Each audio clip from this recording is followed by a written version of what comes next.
Hi, and welcome to the Grace Cycle Show. I'm your host, Karen Dittman, and our goal here is for you to stop trying harder in your relationship with God and find a different way to grow through His grace. In today's episode, I'm interviewing my friend and mentor, coach, Sara Schaefer. It's going to be a great conversation that I think you're going to find very encouraging. But before we get started today, do you feel like life is like a hamster wheel you're running on and it just won't stop? If so, then I'd invite you to take my quiz, How Fast is Your Hamster Wheel Spinning? Check out this 50-second quiz at hamster.onefit-wellness.com. The link will be in the show notes for you. This quiz will help you see what's spinning your hamster wheel, how it's impacting you, and you'll discover what you might be able to do to help slow it down. So like I said, today I'm going to be sharing an interview with Sara Schaefer. Sara is an award-winning keynote speaker, best-selling author, and coach with over 2 decades of educating, entertaining, and equipping individuals. Sara captivates listeners with stories of overcoming life's significant challenges. You'll hear one of those stories today. Sara has published 5 books and is in over 20 publications. She has spoken to dozens of community and corporate audiences. Her work not only informs, but it also inspires transformational experiences with lasting impact. Through Sara's guidance, others discover how to advance their missions and enhance both their personal and professional lives. Sara lives in Colorado with her husband Myron and her 2 daughters, Kira and Vivian. I have been working with Sara as my coach for a little over a year now, and we have also connected over the years in different ways. So in the course of the last few years, we've begun to build not just a professional relationship, but also a friendship. I've seen God at work in her life, and the story that she shares with us today, I believe, is one that you will find deeply encouraging. So let's listen in to my conversation with Sara. Thank you so much, Sara, for being my guest here on the podcast.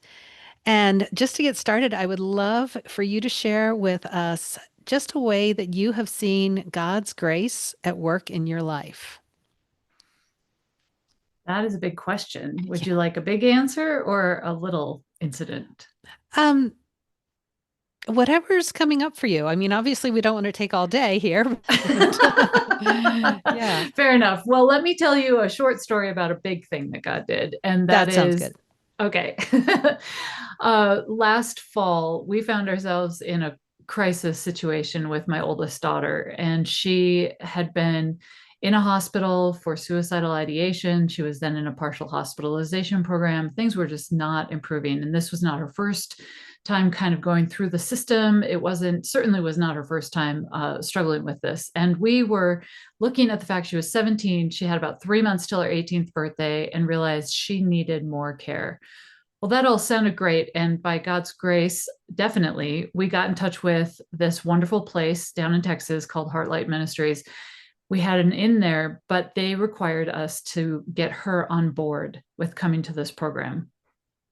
Well, being 17, being not mentally healthy, we thought there is no way this kid is going to agree to move 1,000 miles away to Texas from where we are in Colorado. Mhm. So I just got on my knees and prayed because it felt like every other door was opening. God had shown us how to make it work, from the finances to the logistics to everything else, except for getting Kira on board. And by the way, Kira has given me the green light to share her story. So I know that it's okay for me to say these things. But I was just on my knees. And the morning we were going to tell her, and we had it all kind of mapped out, of course, how we were going to approach her, because it was essentially an intervention in her life to send her to this place. And we had it all figured out. And I felt that morning when I got up, God just said, I've done it. I've already done it. And I thought, okay. And there is the historical episode where Joshua and all the Israelites finally arrive at the promised land, and they get to the Jordan River, and it's flood season and the waters are raging. And God says, you're going to cross this. And they have to put their toe in the water. And as soon as they just touch that water, the Jordan parts and makes way for the whole group of millions of people to cross that river without any, just on dry ground. And I felt like that's what God said. When you start, I will make the way. And so we approached her, we talked with her, and the look on her face was relief. And Mm. God had done it. He had already planned it out, figured it out in her heart, in our world, how it was all going to happen. That was an enormous grace. It's now 7 months later, and it was exactly 7 months ago today that we flew down to Texas, and she is doing great. She is out of the woods as far as being suicidally depressed. She's not even wanting to self-harm anymore. There's still a long way to go to being fully recovered, but she's doing really, really well. So that was definitely where I saw God's grace. Mm. And I love that illustration from Joshua where they had to take that step of faith of going all the way up to the river and put their toes in. Like, really, God? Yeah, I mean, that is complete faith, because it is evidence of things unseen, because everything they were seeing definitely told them this is not going to be safe to cross. Right. So going back to before you went to talk with Kira that day, and I've been in a similar situation with my own daughter, you must have had just all kinds of feelings or signals from her leading up to that point that she would be resistant. Is that true? Oh, I mean, she was, for the months leading up to that, she was not getting out of bed. She was skipping school. She was not interacting with friends. We've been asked if we made her do chores. Well, we couldn't even get this child to wake up in the morning. And Mm. so certainly she was not participating in life. And so definitely it seemed that asking her to do anything, she would probably say no, even if it was cross the street with us. And so, you know, let alone Yeah. go to Texas. Yeah. Hmm. Yeah. So even though she was in a situation where she was receiving mental health support and mental health care, I imagine even at that point, you didn't know. You just couldn't see that anything was going to be different, that she would want to do something different.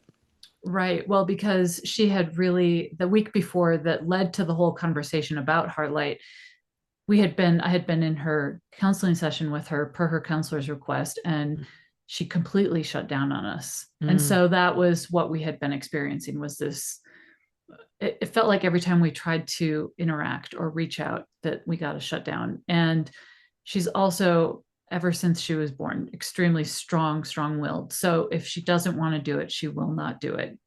If we say, we learned early on with her that if it was my way or the highway, she thought the highway was a decent option instead of whatever my way was. And Hmm. and so absolutely, it just, there was nothing to indicate that she was going to say yes to this, except for God just giving a peace beyond understanding that morning, and the fact that he had green lighted in every other way that this would be the next step for her.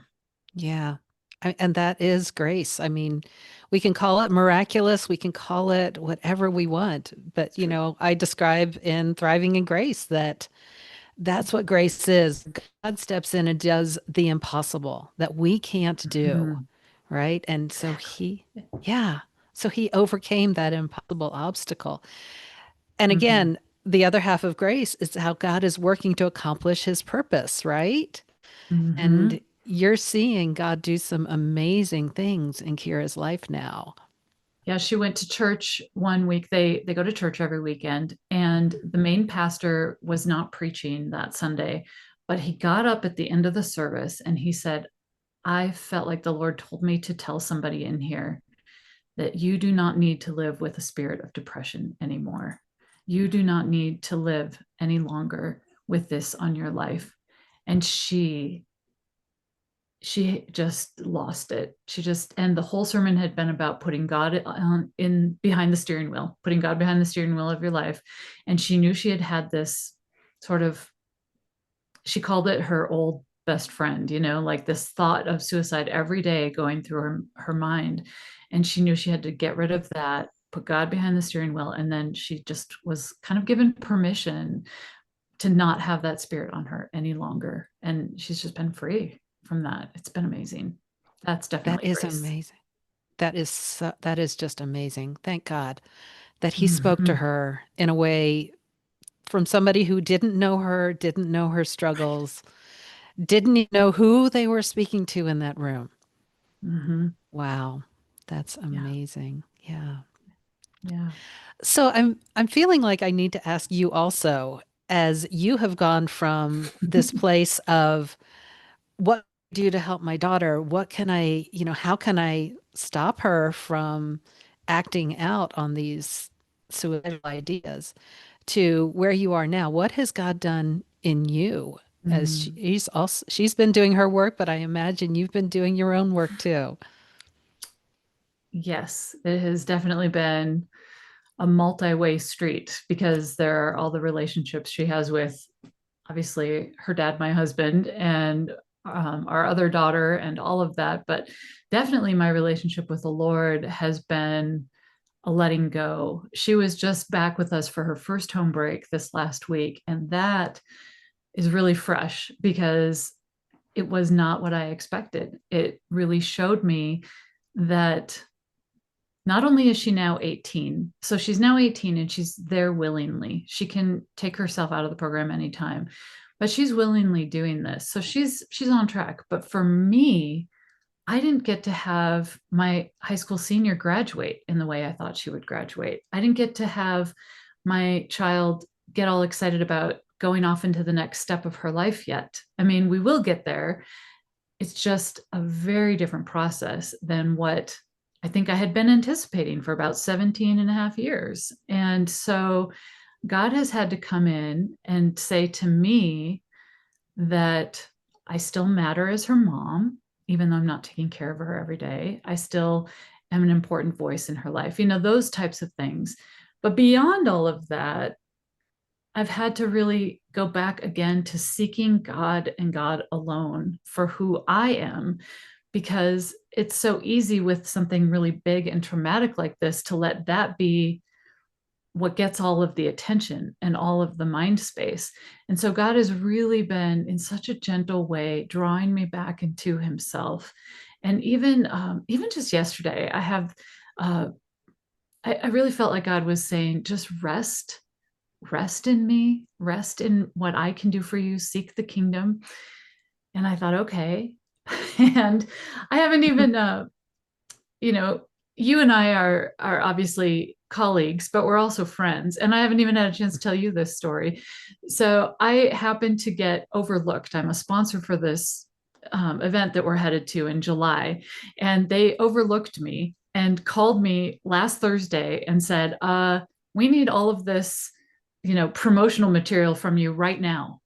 And I said, "That's great. My daughter's in town. I can start working on it Saturday." And they said, "Okay, that's fine." Well, then I started thinking, well, maybe I should ask if they have any gaps in their schedule, if they need anybody to fill in as a speaker. So here I am thinking, oh, maybe I can, get on the calendar. I could do a not a calendar, but in their book as a breakout speaker or something. So I call and I talk to this gal who's one of the heads of the organization that I'd been talking to over the last few days. And I said, "Hey, do you have any gaps in your schedule?" And she said, "Actually, we're all filled up."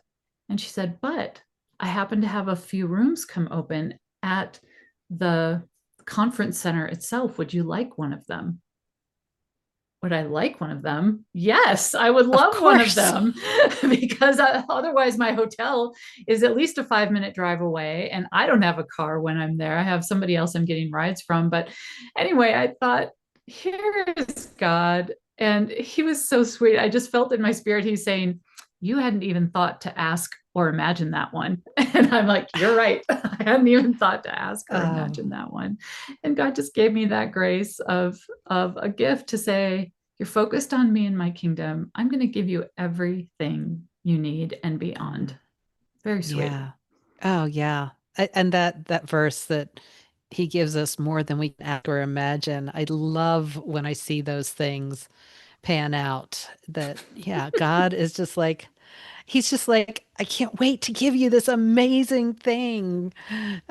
Yeah, this beautiful gift. Well, that is really a great gift for you. So you're not having to get up that, extra time early and rush out and hope you make it there when you need to set up your stuff. And Yeah, yeah, because I have a table and everything to yeah, attend to and all of that. But I also, I think I just use that as an example of what God's doing in me to say, hmm, I matter to him. I still matter to yeah, him.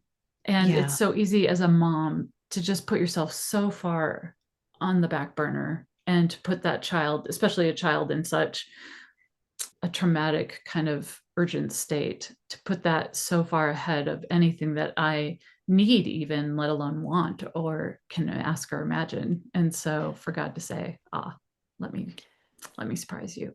yes, that is so true.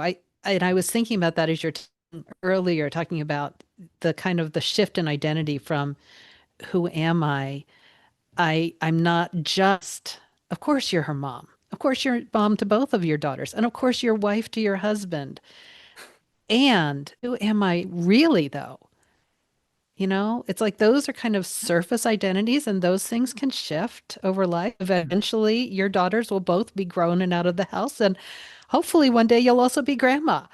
Um, you know, Hopefully long into the future. yeah, they don't need to rush into it. I get that. I get that. Definitely. Someday Yeah. though. But that shift from my identity, and I imagine, and I've had this experience with my own daughter, a child who is just like, yeah, I'm going to do it my own way. I'm going to do it all my own way. And if you tell me this is the way to go, I'll make sure to go the other way. So Mm-hmm. there's this like warrior mentality that we have to layer over the mom identity too. That I'm going to fight for her. And if I have to, I'll fight her for her. Right? Absolutely. I have, Yeah. yeah. I have fought Yeah. her for her at Yes. times. Yes. Yes.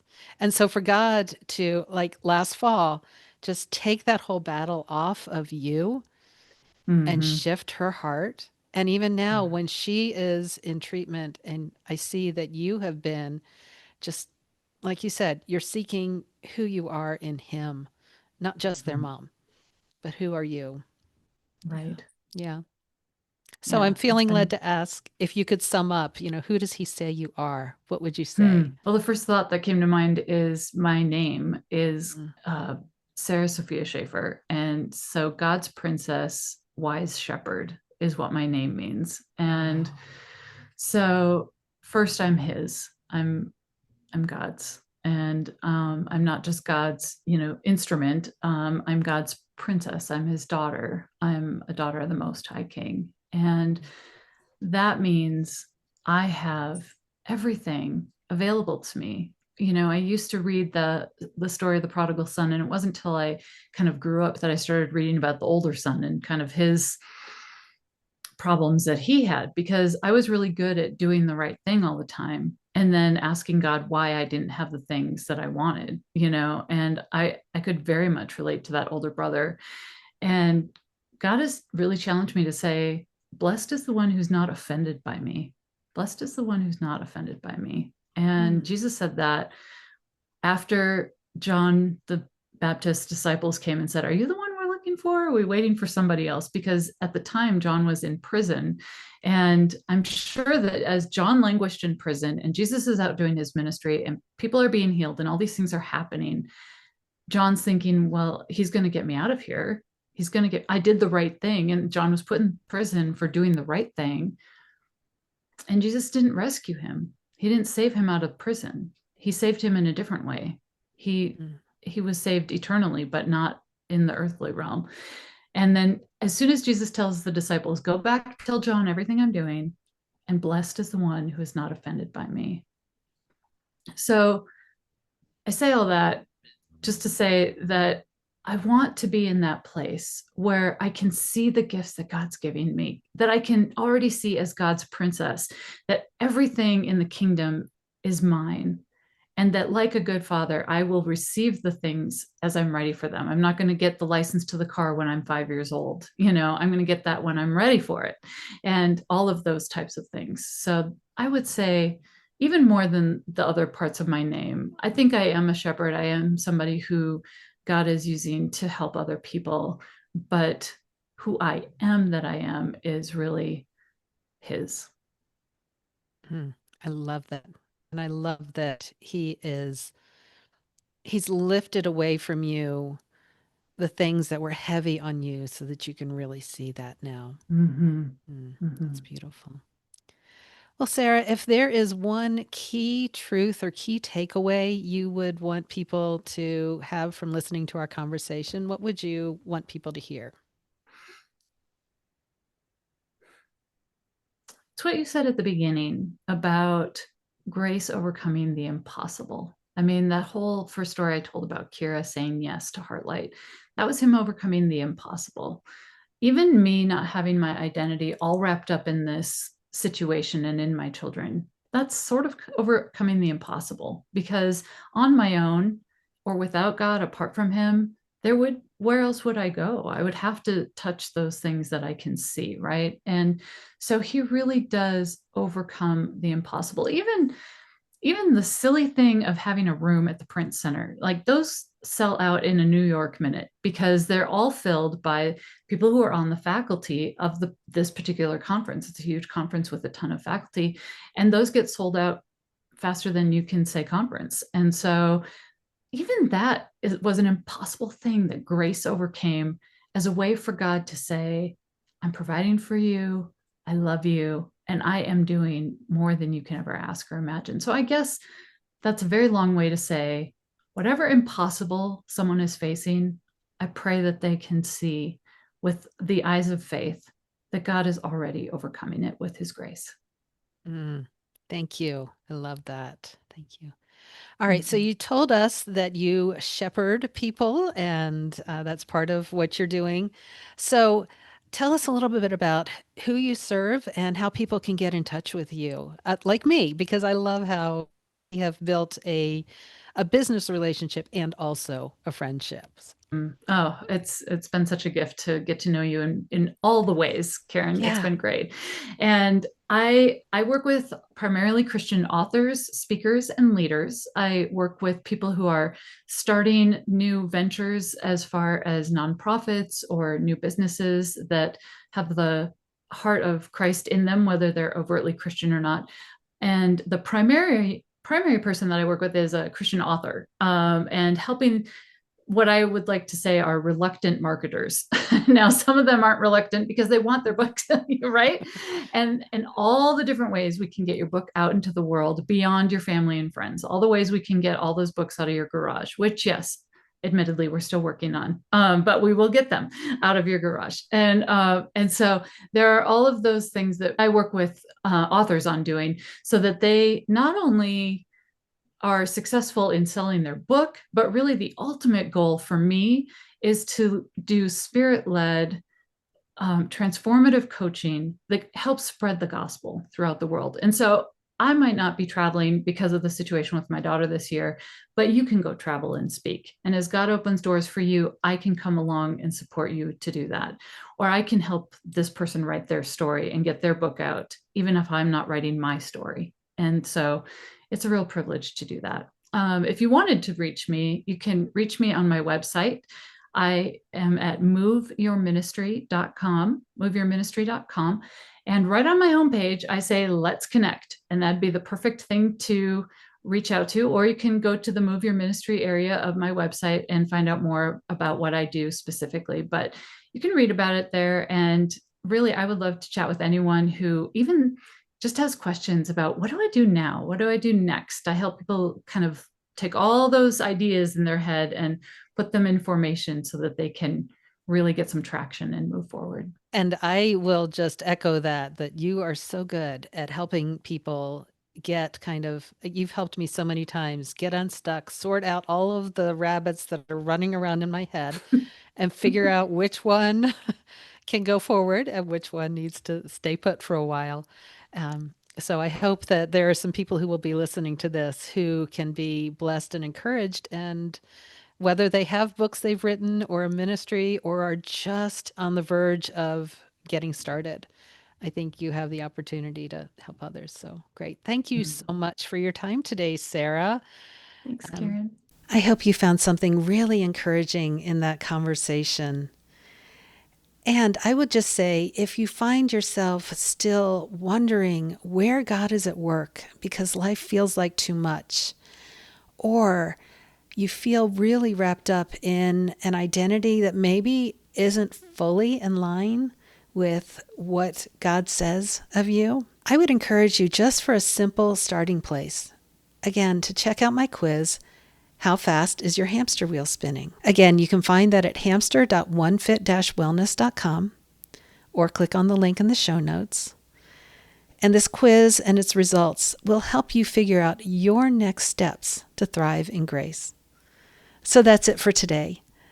Would you take a second to subscribe to the show so you'll be notified when future episodes come out? And also, it really would mean the world to me if you would rate or review the show. That way more people can find out about it. So until next time, get curious, stay connected, and live in grace.